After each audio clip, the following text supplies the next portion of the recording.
अनुच्छेद 2 के तहत हमारी विशेष पहचान को ध्यान में रखते हुए हमें भारत में शामिल किया जाएगा। लेकिन कुछ दरबारी असहमति जताते हुए बोले, महाराज, हम अपनी संप्रभुता नहीं खो सकते। अगर हमने भारत में विलय किया तो हमें उनका शासन मानना पड़ेगा। राजा असमंजस में थे। योजक चिन्ह, योजक चिन्ह, योजक चिन्ह। अध्याय 2, भारत की पहल। इस दौरान भारत सरकार भी इस विषय पर विचार कर रही थी। प्रधानमंत्री लाल बहादुर शास्त्री ने एक विशेष समिति गठित की, जिसका नेतृत्व अनुभवी राजनेता सरदार कृष्णन नायर कर रहे थे।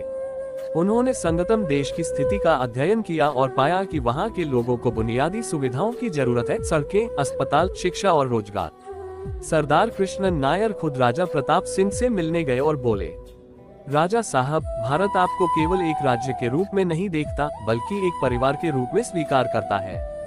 अगर आप भारत में सम्मिलित होते हैं तो हम आपकी संस्कृति और परंपराओं का सम्मान करेंगे। राजा अब भी संशय में थे। उन्होंने अंतिम निर्णय लेने से पहले अपने लोगों से बातचीत करने का निश्चय किया।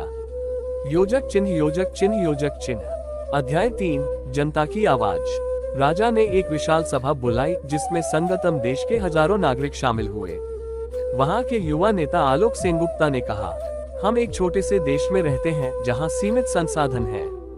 अगर हम भारत में शामिल होते हैं तो हमें शिक्षा, स्वास्थ्य और व्यापार के असीम अवसर मिलेंगे।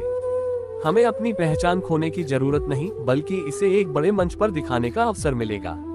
लेकिन एक बुजुर्ग किसान रामधारी सिंह बोले, पर अगर हम भारत में शामिल हो गए तो क्या हमारी संस्कृति विलुप्त हो जाएगी? इस पर भारत से आए प्रतिनिधि सुब्रमण्यम अय्यर ने उत्तर दिया, बिल्कुल नहीं।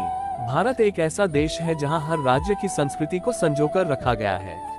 अनुच्छेद 2 हमें ये शक्ति देता है कि हम आपकी शर्तों पर आपको अपने परिवार में शामिल कर सकें। आपके रीति रिवाज, त्योहार और परंपराएं बनी रहेंगी। सभा में एक नया जोश आ गया। लोग अब भारत के साथ विलय के लिए तैयार होने लगे।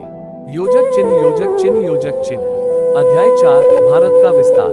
कुछ महीनों बाद राजा प्रताप सिंह और भारत सरकार के बीच एक ऐतिहासिक समझौता हुआ। संगतम देश भारत का 26वां राज्य बना।